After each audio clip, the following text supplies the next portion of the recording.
Hermanos, buenas tardes. Los saludo en el nombre del Señor Jesucristo. Y para nuestro sermón dominical, hermanos, vamos a ir con la copia de nuestras Biblias a la epístola a los Romanos. En el capítulo 1 vamos a leer 3 versículos, desde el 18 al 20. Y vamos a continuar, hermanos, con nuestra serie acerca de las cosmovisiones, haciendo una enseñanza, ¿no?, de la cosmovisión bíblica. Y ahora vamos a tratar un tema que yo creo que es importante, hermanos, como todo tema de la palabra del Señor, pero importante porque nosotros pues estamos viviendo en tiempos difíciles en que no podemos muchas veces defender la fe. La palabra del Señor dice: porque la ira de Dios se revela desde el cielo contra toda impiedad e injusticia de los hombres que detienen con injusticia la verdad. Porque lo que de Dios se conoce les es manifiesto, pues Dios se lo manifestó, porque las cosas invisibles de Él, su eterno poder y deidad, se hacen claramente visibles desde la creación del mundo, siendo entendidas por medio de las cosas hechas, de modo que no tienen excusa. El Señor bendiga su palabra. Y como les decía, hermanos, nosotros pues estamos viviendo un tiempo en que es preciso en que podemos llamarnos, capacitemos un poco acerca de cómo es que debemos defender la fe, debemos ser luz en tiempo de oscuridad.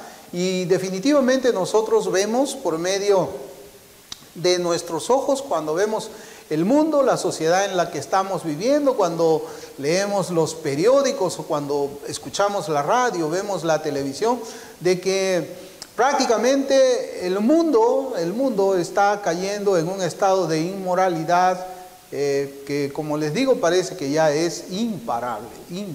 Yo hace poco había posteado en mis redes acerca de este tema, de cómo es que ahora Disney está detrás de los niños, y prácticamente existe pues una agenda que impulsa yo diría, una ideologización perversa contra los niños en el ámbito sexual, de su sexualidad desde temprana edad. Yo también le mostré a mi esposa uno de los videos, de los cartoons para los niños, las caricaturas que hacen, que realmente, hermanos, es una cosa que hasta me daba vergüenza publicarlo en la red social. A ese punto hemos llegado. Hemos llegado a un punto de lo que para un adulto para un cristiano es aún vergonzoso publicar en la red social para avisar cómo es que las cosas están caminando, y que seguramente Latinoamérica va a terminar absorbiendo toda esa podredumbre que ofrece el mundo. Hasta eso es vergonzoso, pero eso que nos avergüenza es lo que están enseñando a los niños. Y bueno, ellos tienen, estas personas que promueven todo esto y quienes están recibiendo, definitivamente ellos estudian acerca de cómo derrotar a los cristianos en un debate de ideas, en un debate teológico. Ellos están preparando, hermanos. Ellos preparan argumentos, ellos tienen sus propios filósofos que cuando uno los escucha, si no sabe cómo responder, simplemente va a dejar de que ellos se vayan con la victoria, con el sabor de victoria en sus labios.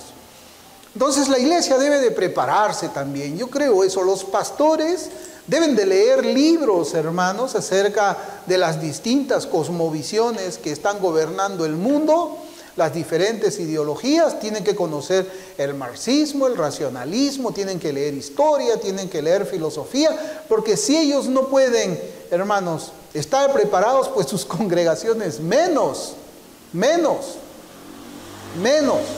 Pero claro, como yo decía antes, ¿no?, muchos de ellos llaman al estudio la letra que mata. O piensan de que el cristiano en estos días de oscuridad solamente debe de leer su Biblia y no debe de leer nada más. Y estamos acá dentro de la iglesia, yo soy la sal de la iglesia y soy la luz de la iglesia, ¿no?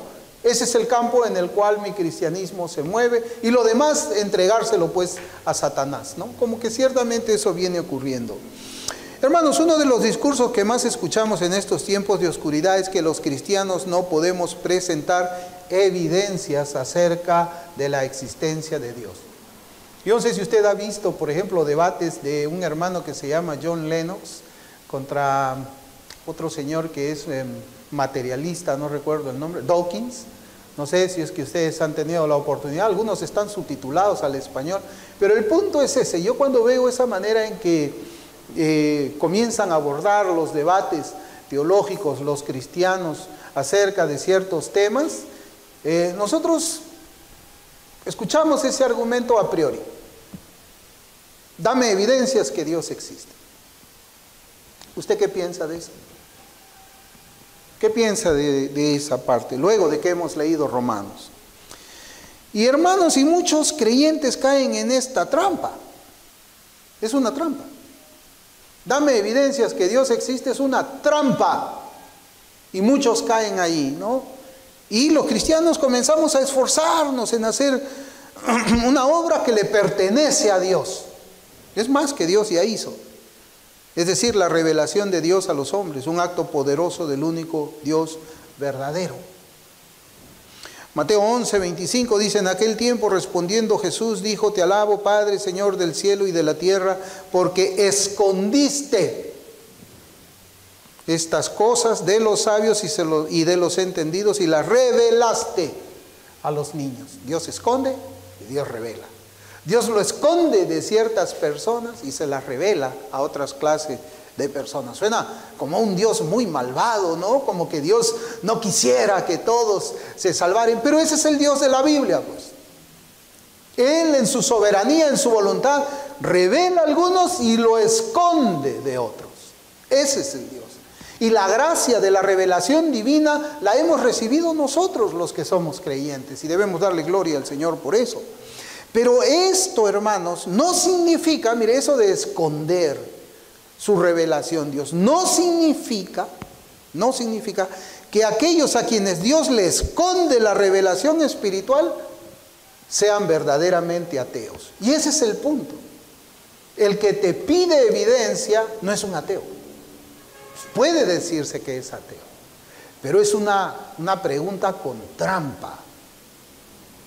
Porque el versículo que hemos citado al inicio de nuestra meditación, que es la palabra de Dios y de la cual nosotros no podemos dudar en absoluto, enseña que todo hombre sabe que Dios existe.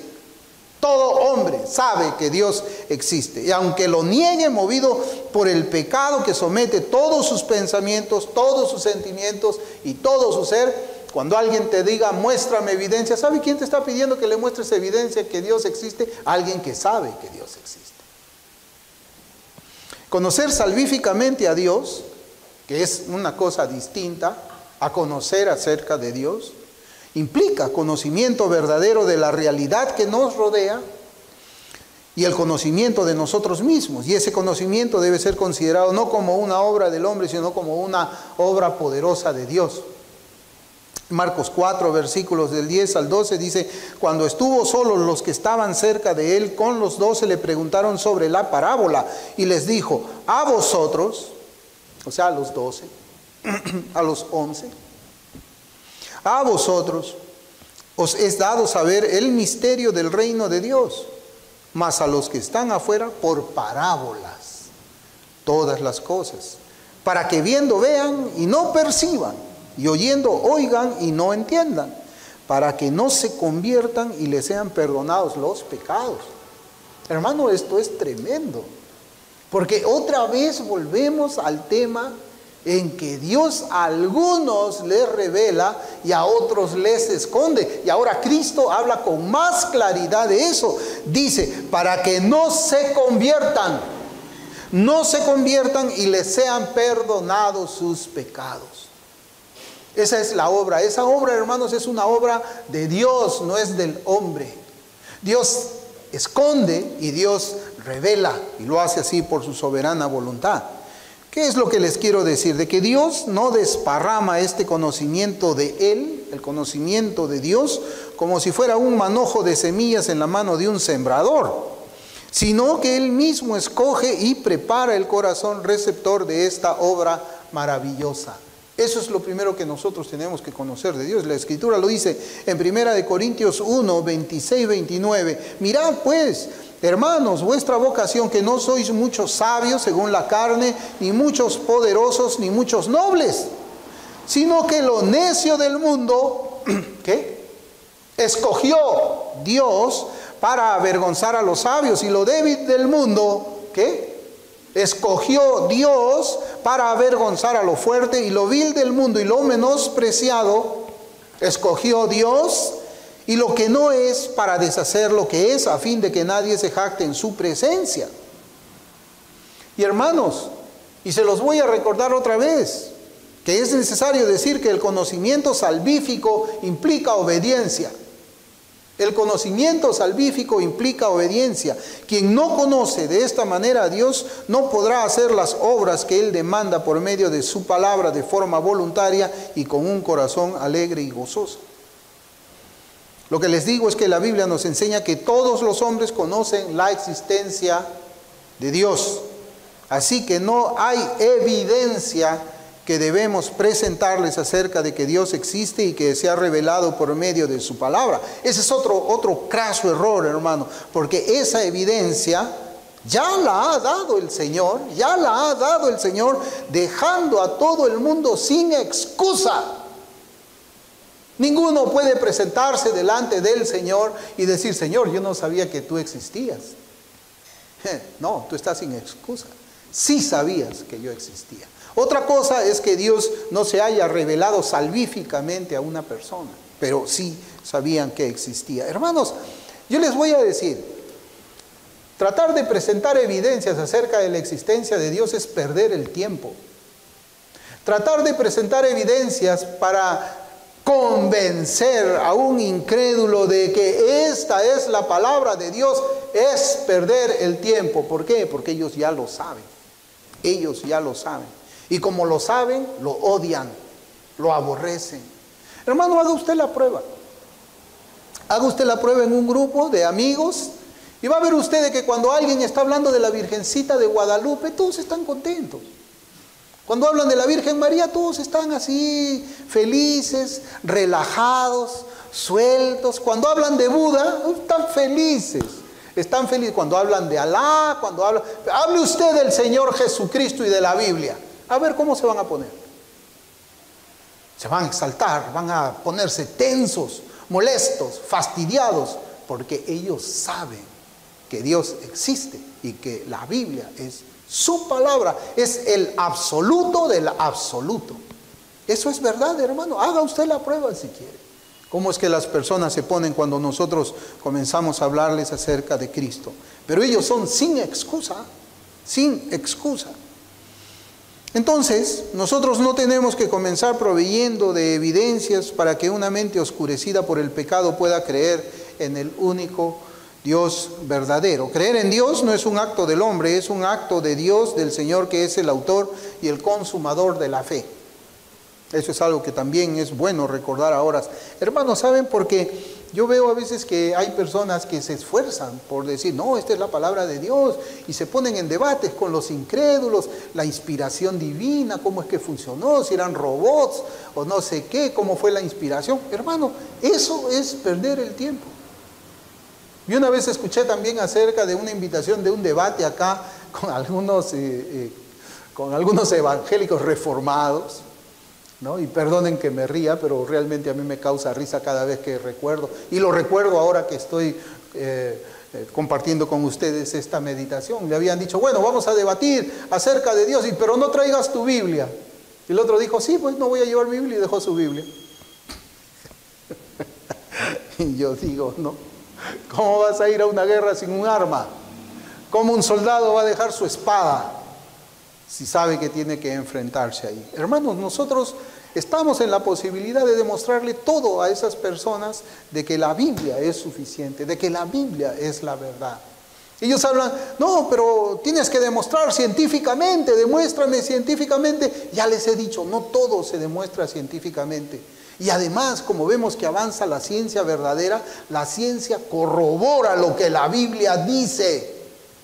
Entonces ellos ya no se van a la ciencia Póngase a pensar. Ellos ya no quieren nada con la ciencia. Ahora ellos quieren ir a la ideología.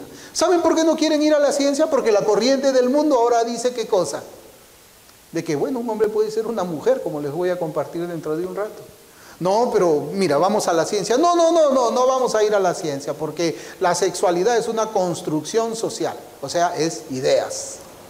Pero que tenemos que llevarlo a la ciencia. Y cuando vamos a la ciencia, estamos viendo acá que la escritura nunca contradice a la ciencia buena, efectivamente, ¿no? Entonces, hermanos, eso es lo que yo les digo, ¿no?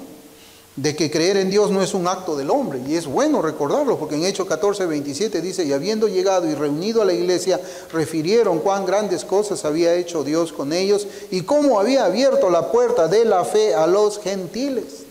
El Señor le abrió la puerta de la fe a los judíos, y le ha abierto la puerta de la fe a los gentiles. Efesios 2:8, porque por gracia sois salvos por medio de la fe, y esto no de vosotros.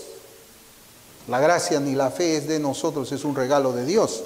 Y además de estos dos versículos, los evangelios nos demuestran categóricamente que ni siquiera el milagro más poderoso que puede haber ojo humano, como la resurrección de entre los muertos de otro ser humano, puede traer fe salvífica a ningún otro ser humano. Y ese es un error, hermano. Yo a veces veo cuando en la denominación pentecostal ellos van a hacer sus cultos de avivamiento, sus conferencias, ¿no? Vamos a predicar el evangelio, vamos a hacer milagros, señales y todas esas cosas, vamos a hacer las sanidades para que las personas crean. Mentira, hermanos.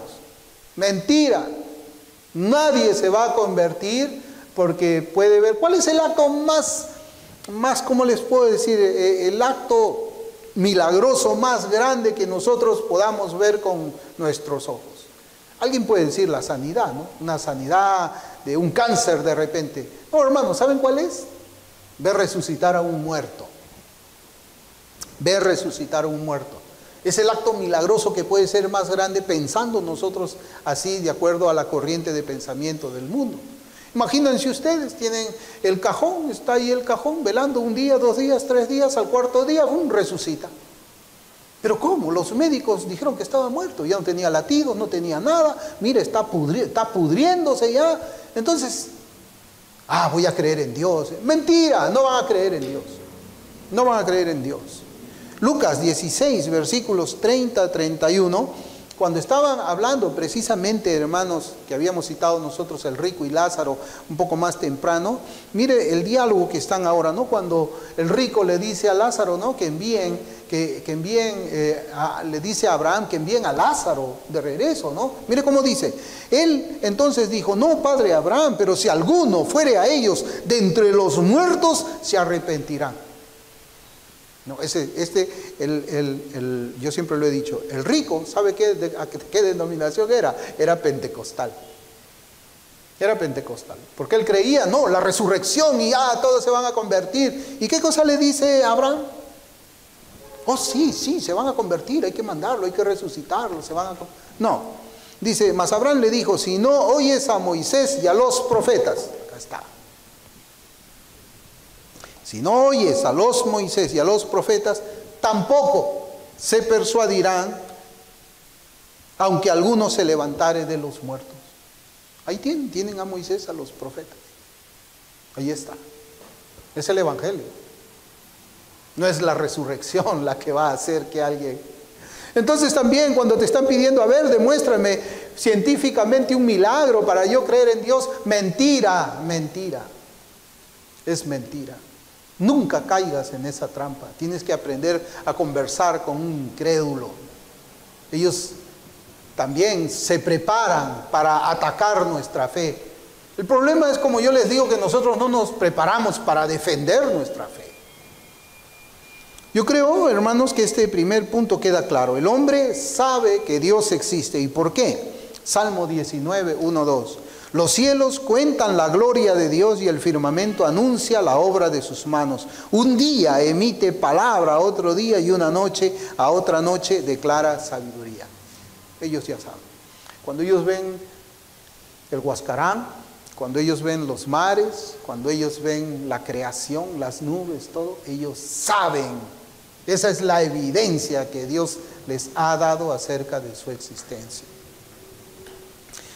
Así caminamos nosotros, hermanos, en medio de personas que saben que Dios existe, saben que Dios existe, pero rechazan esa convicción que llevan en su interior y que además se esfuerzan por negar lo que para ellos es evidente y que también los ha dejado sin excusa.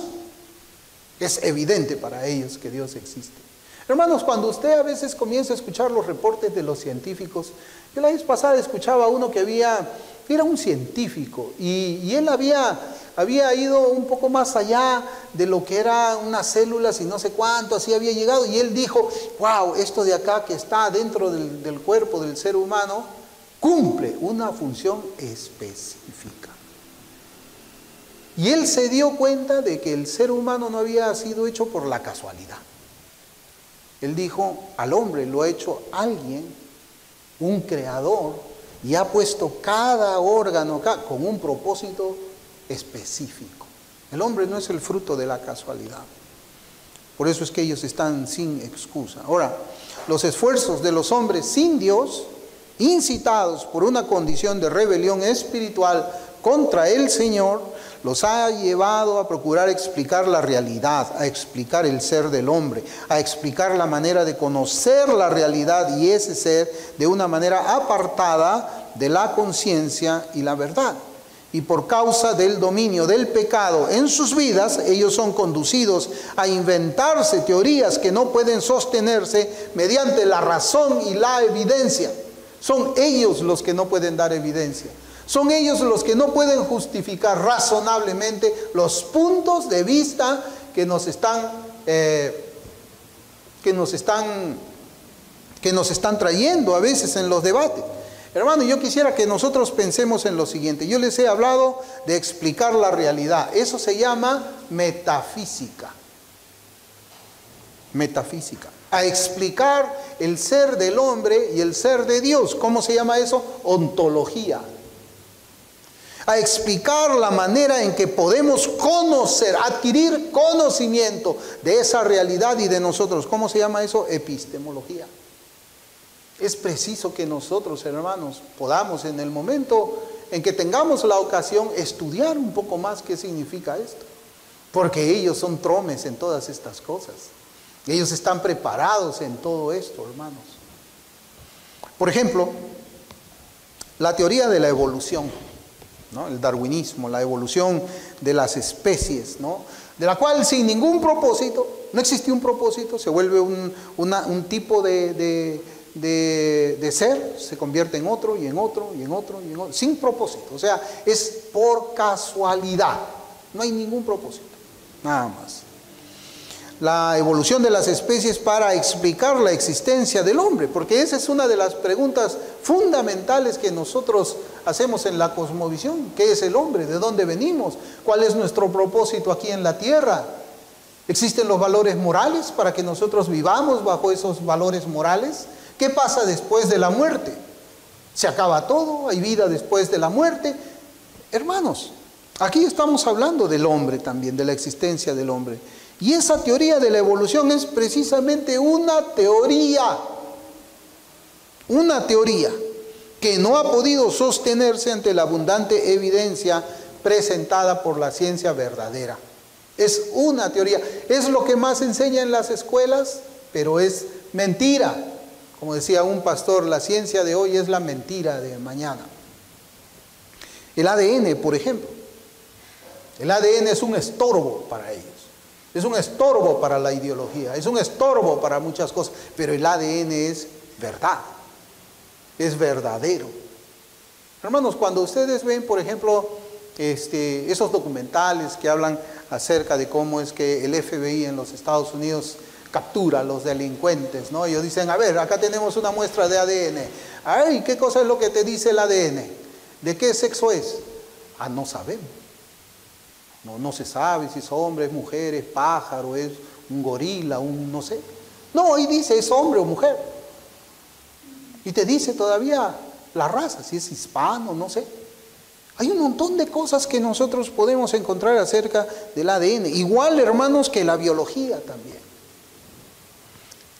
Estos dos elementos, entre otros muchos, demuestran que es imposible seguir afirmando que puede existir una mutación de una especie para transformarse en otra especie.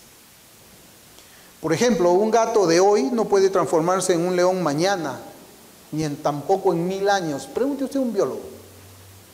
Pregúntele, un gato hoy día puede ser león dentro de 1000 años, te va a decir, no, eso no es posible. No es posible. Pero eso es lo que los científicos afirman con toda firmeza. Eso es imposible. Entonces, ¿qué hacemos con todo lo que nos han venido enseñando y siguen enseñando en las escuelas? Lucy. ¿De dónde es que salió Lucy? La gorila esa. Encontraron un hueso, un colmillo. Encontraron un colmillo. A ese colmillo le pusieron el resto de la dentadura. Al resto de la dentadura le pusieron un rostro. A ese rostro le pusieron un cuello, le pusieron un cuerpo y miembros, brazos y eso. Construyeron a partir de un cuerpo todo un gorila y dijeron, esta se llama Lucy, nuestra madre, de donde descendemos. Vino el ADN y se derribó todo eso. Lucy es un gorila. Un gorila. Un ejemplo actual también lo encontramos en las afirmaciones por las que se asevera que un hombre puede convertirse en mujer. El transexualismo, que le llaman. O cuando vemos que una jueza candidata a la Suprema Corte de los Estados Unidos, ella ya ha sido refrendada, dice que no puede definir lo que significa una mujer porque ella no es bióloga.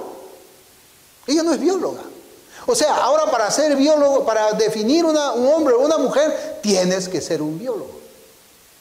Yo le pregunto, ¿está saliendo el sol? ¿Hay sol afuera en la calle ahora? No te puedo responder porque no soy meteorólogo.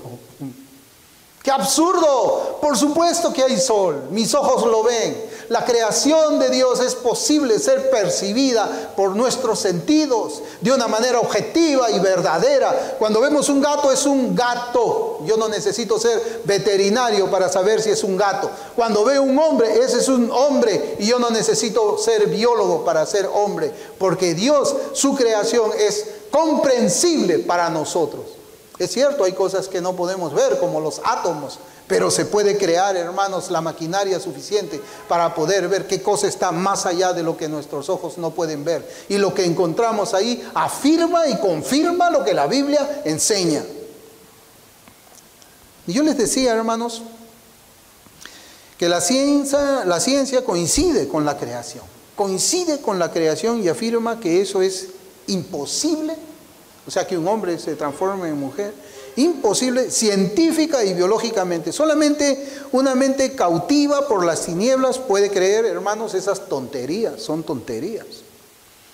Porque la Biblia es contundente, clara y sencilla cuando explica lo que nuestros sentidos pueden percibir, nuestras mentes pueden comprender, estudiar y explicar. Sin embargo, el hombre sin Dios rechaza estas afirmaciones. Génesis 1:1. En el principio creó Dios los cielos y la tierra.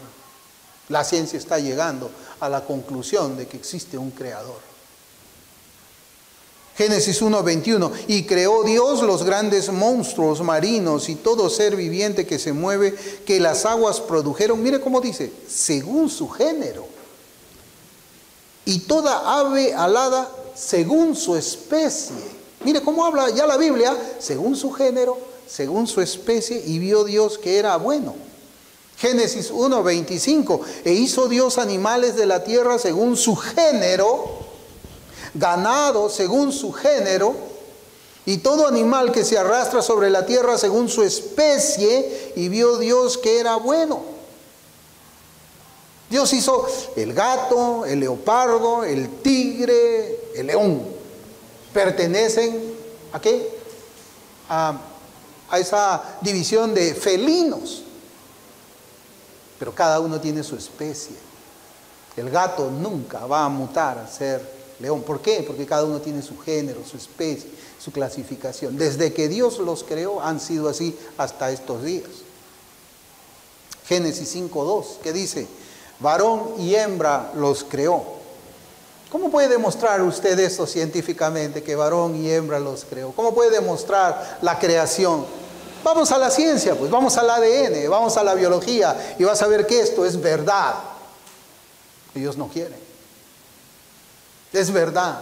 La Biblia, hermanos, no se contradice con la ciencia. Al contrario, la ciencia va afirmando que los postulados bíblicos es la única explicación para lo que nuestros ojos ven, para el universo que nos rodea. Y estos enunciados, hermanos, como yo les digo, son fácilmente sustentables, pero son desechados por el corazón impío de los hombres que quieren ver a Dios fuera de toda la realidad externa de ellos mismos. Dice el necio en su corazón, no hay Dios, Salmos 14:1. Y es terrible, hermano, porque cuando usted pone, por ejemplo, o hace un video de 1 minuto diciendo de que es la ciencia quien debe definir, y la biología y el ADN quien debe definir quién es hombre y quién es mujer, ¿qué cosa es lo que le hacen? O cuando usted pone un comentario, una publicación de esa naturaleza diciendo que es la ciencia la que debe definir quién es hombre y quién es mujer, ¿qué cosa es lo que usted cree que hacen las redes sociales? Le cierran la cuenta, le cierran su cuenta. Ellos no toleran esa clase de publicaciones, o le salen una fake news, esto es mentira, esto no es así, y te voy a cancelar la cuenta porque tú estás engañando. ¿Así? ¿Y qué cosa es? ¿Cómo es entonces? ¿Cómo es?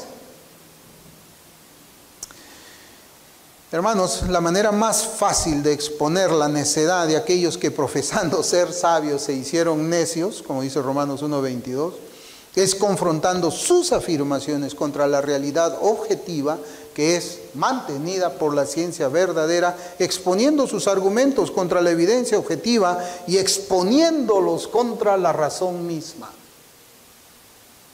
Hermano, hoy día ideologizar a alguien es bastante sencillo. Es bastante sencillo. Ahí tiene usted las noticias. Putin es el culpable de todo, ¿verdad? ¿Sí? ¿Es verdad eso? Dudamos algunos. No, será culpable, ¿no? Y claro, y si yo le pregunto, ¿y usted cómo sabe que él es culpable? No, es que eso es lo que dicen las noticias. ¿Y usted ha verificado? ¿Ha leído la historia? ¿Conoce qué cosa es lo que está detrás de ese presidente ucraniano? ¿O usted ha leído también, quizás sí, quizás no, acerca de los laboratorios de armas biológicas que están en Ucrania y que han sido destruidos? Por supuesto que no, porque eso es lo que la prensa no le va a enseñar a usted. Ellos no quieren que ustedes vean eso. O la marcha que ha habido, hermanos, creo que el lunes pasado, una marcha multitudinaria. La prensa no la ha mostrado, hermanos. La prensa le va a poner en la cabeza lo que usted quiere, lo que ellos quieren que usted piense. Es tiempo de que nosotros tengamos pensamiento crítico, y yo en un momento voy a exponer qué cosa significa tener un pensamiento crítico. Tenemos que dudar de las voces que vienen de la izquierda y también tenemos que dudar de las voces que vienen de la derecha. Nosotros tenemos que aprender a buscar la evidencia. La evidencia. Los pasajes que hemos leído al principio en Romanos nos traen la verdad acerca de la condición de la sociedad de todos los tiempos, especialmente de la situación dramática de la sociedad de nuestros días, donde el pecado ha ganado terreno y en todas las áreas de vida de los seres humanos y se ha institucionalizado. Es tremendo, hermanos, porque miren, mientras en los Estados Unidos hay una lucha para que a los niños de tercer grado se les esté enseñando acerca del lesbianismo, la homosexualidad y todo, yo les puse un posteo de que a los niños de tercer año, de tercer grado en China les están enseñando, no sé, unas materias científicas, matemáticas muy avanzadas. Ahora yo les digo, ¿quién va a terminar ganando a quién? ¿Quién va a terminar ganando a quién? Y claro, el propósito es destruir Occidente. El propósito es destruir los valores morales. Eso es más importante que defender la soberanía de una nación. Romanos 1:18 nos habla de hombres que detienen con injusticia la verdad. Mire bien cómo dice. Hombres que detienen con injusticia la verdad. ¿Y por qué hacen eso? ¿Por qué hacen eso? Bueno, porque las personas sin Cristo aman más las tinieblas que la luz. Así que ellos tienen que detener la luz. Pero es más, ellos no son indiferentes con la luz. No, ellos la odian. No son indiferentes con la Biblia. Ellos la odian. No son indiferentes con el Señor. Ellos lo odian a Cristo. Eso es lo que tenemos que entender perfectamente, como yo les decía al principio, así como ellos piden evidencia que en realidad no deberían pedirla, nosotros también tenemos que entender a priori. Ellos odian a Cristo y odian su palabra. Hermanos, rechazar la realidad de la existencia de Dios que ellos llevan en su interior los ha hecho huir de los caminos rectos y verdaderos para buscar o para inventarse un Dios conforme a la semejanza pecadora que ellos tienen. En consecuencia, ese Dios inventado debe incluir un código moral y ético donde la iniquidad sea pasada por alto y al mismo tiempo ofrecer el cielo y la paz eterna. Por lo general, estas personas tienen su propia manera de redimirse. Las obras pecaminosas son cubiertas por las buenas obras del pecador. Hermanos, la cosmovisión bíblica se refleja en la religión cristiana. Cada cosmovisión es una religión. El ateísmo es una religión. El materialismo es una religión. El marxismo también es una religión. Por eso es que cuando hablamos de choque de cosmovisiones, estamos hablando en realidad de un choque entre religiones. Ser ateo es una religión también. Ser ateo es una religión. Pero lo que yo quisiera es que notemos lo siguiente por un momento. Porque desde que ellos se han creado su propio Dios, desde que ellos se han creado su propia moralidad y ética, nos encontramos en una lucha sobre los valores morales verdaderos.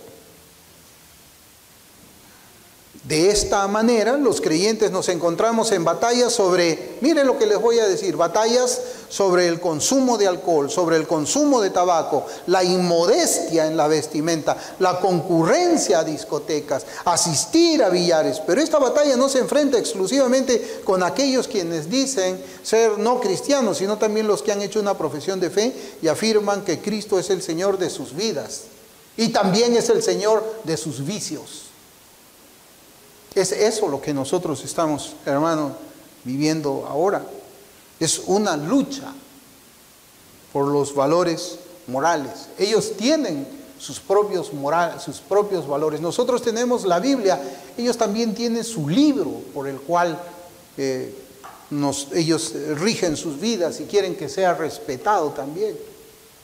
Por ejemplo, hermanos, usted ha escuchado hablar de la hegemonía.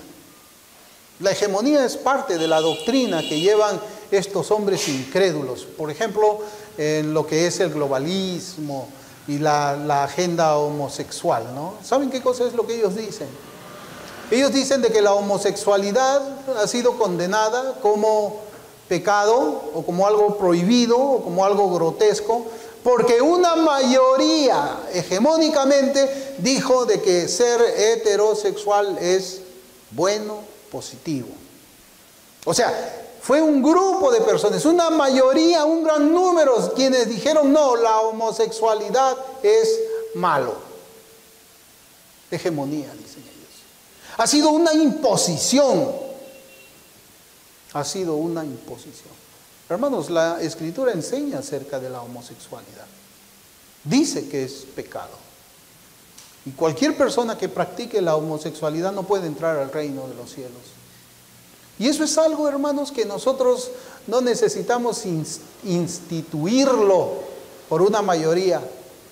Simplemente es una ley que Dios ha puesto en nuestros corazones, como dice la Escritura. El hombre sabe cuando está actuando mal. Lo sabe. Y una prueba, hermanos, de que esa ley ha sido escrita en nuestros corazones, la podemos ver nosotros en las diferentes culturas ancestrales. Por ejemplo, donde el robo es castigado. ¿Y por qué castigan el robo los incas hace, no sé, 2000 años atrás, si ellos no tenían ninguna Biblia? ¿De dónde sabían ellos que robar era malo? ¿De dónde sabían ellos que la ociosidad era mala? ¿De dónde sabían las culturas ancestrales que el adulterio es malo? ¿De dónde? La Biblia lo dice. Esa ley está escrita en sus corazones. No es que vinieron 100 heterosexuales contra 2 homosexuales y dijeron lo que tú haces está mal, así que eso lo va a ser condenable. Es absolutamente mentira. El hombre sabe que la heterosexualidad es normal. ¿Cómo lo sabe? Porque Dios escribió eso en su corazón. ¿Cómo defendemos eso? Pues ya les he dicho. ¿Cómo es que sabían pues los incas que mentir era malo? ¿Cómo? Que alguien le dijo, oye, mira acá el mandamiento, los 10 mandamientos lee, no mentirás. No. Ellos tenían la ley escrita en sus corazones. Y unos dijeron, vamos a hacer un consenso acá. ¿Cuántos dicen que mentir es bueno y cuántos dicen que mentir es malo? Allá la mayoría dice que mentir es malo. Entonces vamos a adoptar eso. No, mentira, hermanos. La moral no se aprueba de esa manera. La moral está escrita en los corazones nuestros. Y eso debe saber todo cristianos. Todos los cristianos. Entonces, hermanos, las personas pues retienen con injusticia la verdad porque prefieren vivir una vida sin propósito, dando rienda suelta a los impulsos carnales en los cuales se agradan y en consecuencia niegan a un ser supremo a quien deben rendir cuentas de todo lo que hicieron mientras estaban aquí en la tierra. Lo que es peor todavía, muchas veces distorsionan su persona, la persona de Dios, para que no se opongan a sus iniquidades, mundanalidades y pecados. Eso hacen los falsos creyentes. Que un Dios que no permite que yo haga esto, no, tenemos que cambiar las cosas. Hay que interpretarlo de tal manera, la Biblia tenemos que interpretarla de tal manera que Dios nos dé permiso para vivir carnalmente. Porque eso me gusta a mí. ¿No ves que yo soy carnal? Yo no soy convertido en verdad, yo no soy oveja, yo soy cabrito y tienes que interpretar la Biblia de tal manera que el cabrito se alimente y esté satisfecho él mismo. No, hermanos, no es así. Aún para muchos profesantes la verdad absoluta no existe. Miren, yo estoy hablando acá de verdad absoluta. Una verdad absoluta es la verdad y punto, no hay nada más. Sino que cada cual tiene su propia interpretación de la verdad. Ahora vivimos así. Cada cual tiene su propia interpretación de la verdad. ¿Cómo interpretas tú ese texto? No, para mí es distinto. Esa es tu opinión, mi opinión de ese texto es totalmente contraria. Pero esa es la lucha. Tenemos que luchar aún contra cristianos por los absolutos morales de las Escrituras. No, por eso es que nosotros podemos ver ahora de que hay cristianos que tienen su propia interpretación acerca de lo que es el pecado. Algunos ya ni le llaman pecado. Algunos le llaman falta. O sea, dentro de poco le van a llamar tarjeta amarilla. Es una tarjeta amarilla, es una falta para una tarjeta amarilla, ¿no? Dios ahora obra así, saca tarjeta amarilla, ¿no? Va al bar y no sé qué cosas más. De eso es lo que han convertido la religión, el cristianismo, muchos profesantes mentirosos. Hermanos, y la lucha es en el frente exterior y también en el interior, donde se aprecia claramente una infiltración de ideologías ateas y mundanas en la iglesia, impulsada por pastores nuevos calvinistas famosos.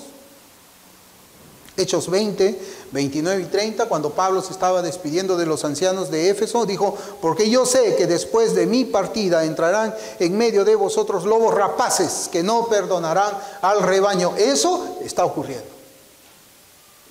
¿No ve que ahora hemos puesto, las murallas están muy altas, dijeron, ¿no? Tenemos que rebajar las murallas. Ahora pues que una persona llegue a hacerse miembro de una iglesia, muy difícil has puesto tú. ¿Cómo que tiene que vivir en santidad? Tiene que practicar la modestia, la abstinencia para ser miembro. No, eso está muy alto, derríbamelo todo. Cualquiera puede ser miembro de la iglesia. Entonces pues una hermanita inmodestamente vestida también debe de pasar la cena aquí con nosotros, ¿no? Aunque ella sea de tropiezo para los varones en la iglesia. Porque yo sé que después de mi partida entrarán en medio de vosotros lobos rapaces que no perdonarán al rebaño, y de vosotros mismos se levantarán hombres que hablen cosas perversas para arrastrar tras sí a los discípulos. De vosotros mismos se van a levantar autopastores, se van a automisioneros, todo, ¿no? Ellos están fuera de lo que la Escritura enseña acerca de los diferentes oficios o aún de las doctrinas, ¿no? Esos son los tiempos en que nosotros estamos viviendo en la iglesia. Ataques exteriores y ataques desde adentro también. Así que la lucha, hermanos, es abundante. Pero nosotros tenemos que aprender a responder tanto a los que están afuera con sus ideologías perversas, ideologías que han entrado también en la iglesia. ¿Usted no ha escuchado ahora de ordenación de un pastor trans? ¿Ustedes no escuchan ahora de que, por ejemplo, los nuevos calvinistas ya no quieren, se han arrepentido, ¿no?, de hablar de esta diferencia de, ¿cómo le llaman? Algo del género, como que el género es una construcción social? Me arrepiento de haber dicho eso, Albert Mohler. Pero claro, está ahí en el Washington Post. O cuando en la Convención Bautista del Sur, todos los del movimiento LGBT se abrazaban con los pastores en lugar de predicarles el Evangelio, confrontar sus pecados y llamarlos al arrepentimiento, tuvieron una reunión de paz, armonía. Así que todo eso está dentro de la iglesia. ¿Y quiénes han permitido eso en la iglesia? Pues los famosos. Y claro, ¿no? Cerramos la escritura, no la interpretamos y prestamos el oído solamente a lo que dice el famoso. El famoso es la palabra profética más segura, ya no la Biblia. Hermanos, vivimos tiempos horribles, horribles. El puritano John Trapp decía lo siguiente de aquellos que detienen con injusticia la verdad, El versículo 18, los que detienen la verdad, dice, mantienen prisionera la luz de su conciencia, que es como un profeta de Dios. El hombre natural, para poder pecar con mayor seguridad, aprisiona la verdad que reconoce y se aferra a todos los principios en su cabeza que de alguna manera podrían perturbar su curso en el pecado, encerrándolos en restricción. Platón tenía el conocimiento de un Dios, pero no se atrevió a decirlo públicamente. No es fácil, dijo él, encontrar al creador de todo, ni seguro comunicar el conocimiento de él a la gente común. Así, Séneca escribió un libro, ahora perdido, contra las supersticiones. No vivió según sus propios escritos, sino que adoró lo que reprobó, hizo lo que denunció, se inclinó ante lo que culpó. Qué mayor descripción, hermanos, de por qué es que un hombre retiene la verdad, y no solamente afuera, sino también dentro de la iglesia, con interpretaciones novedosas. Por eso es importante que nosotros conozcamos teología también, conozcamos filosofía, porque todas estas batallas, hermanos, muchas veces las tenemos que hacer en el ámbito de la filosofía. Un buen resumen del puritano Trapp: los hombres detienen la verdad. ¿Por qué? Por dos razones. Uno, para pecar con mayor seguridad. Y dos, para evitar a la persona trascendente, quien tiene derecho moral sobre la vida de todos los humanos. Esas son las dos razones por las cuales el hombre sin Cristo esconde la verdad. La pregunta que nos hacemos es la siguiente: ¿es posible que una persona retenga la verdad? Yo le voy a decir, muchas veces hemos sido testigos de eso, que retienen la verdad, la realidad, no la quieren ver, no la quieren recibir, no la quieren reconocer. La psicología moderna afirma que los humanos tienden a suprimir los pensamientos que les son dolorosos o traumáticos. Por ejemplo, la muerte de un ser querido que en un principio es bloqueada en la mente para no aceptar esa realidad. Ha muerto, pero la persona dice, no ha muerto, no lo creo, yo no acepto que esté muerto, no creo. Y de alguna manera, pues, como niega esa realidad, mantiene o conserva intacta la habitación de ese difunto como si ese difunto fuese a regresar a la casa en cualquier momento. ¿No han visto ustedes eso alguna vez? Ahí está el cuarto del difunto, ya 5 meses, lo barren, lo limpian, todas las cosas están ahí, el reloj, la pintura, la computadora. Lo mantienen como si estuviera viva la persona así. ¿Por qué? Porque retienen la verdad, rechazan la verdad. Y de la misma manera en el ámbito espiritual, donde todos los hombres saben la existencia de Dios y eso los hace inexcusables, sin embargo niegan tal existencia que les estorba en sus vidas inclinadas a complacer los deseos de su carne, o también ellos se hacen un Dios tolerante con la iniquidad y la impiedad. Hermano, se habla de Freud, ¿no? ¿Cuál era el nombre de Freud? No me acuerdo. ¿Cómo se llamaba? Sigmund Freud. Sigmund Freud. Se habla de Sigmund Freud. Usted sabe de que Freud, y una vez yo lo dije hace tiempo, él decía de que cuando una persona reprime sus deseos sexuales, sea cual sea, esa persona llega a tener problemas en sí misma.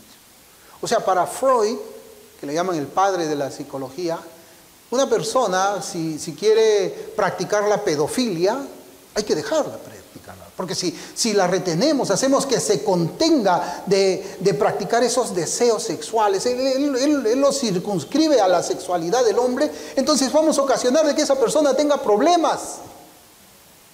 Hermanos, los progresistas y los izquierdistas han recogido esa ideología de Freud. ¿Por qué cree usted de que ahora existe el amor libre? Que no es libre en verdad. ¿Por qué ahora las mujeres dicen, no, es mejor, o los varones también, es mejor convivir un tiempo y si nos va bien nos casamos? Amor libre. ¿Por qué creen? Porque parte de esa forma de pensar ha sido recogida por los académicos de la escuela de Frankfurt. Parte de esa manera es el ingrediente de lo que se conoce como la teoría crítica. Por eso es bueno que nosotros, hermanos, estudiemos muchos temas, conocer, leerlos, leer a Foucault, a Derrida, lea artículos de ellos para que usted sepa a qué se va a enfrentar, porque el mundo los lee a ellos. Nosotros no somos cristianos, no debemos ser cristianos, que mi Biblia y yo, nada más, nada más, mi Biblia y yo. No, acá hay un libro de filosofía, no, la Biblia. Hermanos, nos vamos a hacer inútiles para defender la fe cristiana si creemos de esa manera. Teológicamente podemos derrotar tal vez a un testigo de Jehová, a un arriano, a un sabeliano, ¿verdad? Pero ¿y qué hacemos con el resto? ¿Qué victoria podemos tener nosotros sobre lo que está ocurriendo en el mundo cuando derrotamos a la falsa doctrina de la negación de la Trinidad de un arriano? ¿Qué beneficia eso al mundo? Hermanos, nosotros tenemos que estar preparados teológicamente, filosóficamente, para poder defender la verdad. Hermanos, nosotros no necesitamos demostrar a nadie la existencia de Dios. La Biblia nos dice que todos los humanos ya lo saben, solamente debemos estar preparados para desnudar y rebatir sus argumentos distorsionados por causa de sus naturalezas pecaminosas. Hermanos, ¿cuáles son las consecuencias de retener con justicia la verdad? Y son enumeradas en los siguientes versículos del texto que hemos leído. En Romanos 1, 21, 23 dice, pues habiendo conocido a Dios, tremendo cómo comienza acá, habiendo conocido a Dios, no le glorificaron como a Dios, ni le dieron gracias, sino que se envanecieron en sus razonamientos y su necio corazón fue entenebrecido. Profesando ser sabios se hicieron necios y cambiaron la gloria del Dios incorruptible en semejanza de imagen de hombre corruptible, de aves, de cuadrúpedos y de reptiles. ¿Cuál es la consecuencia de retener con injusticia la verdad? Idolatría.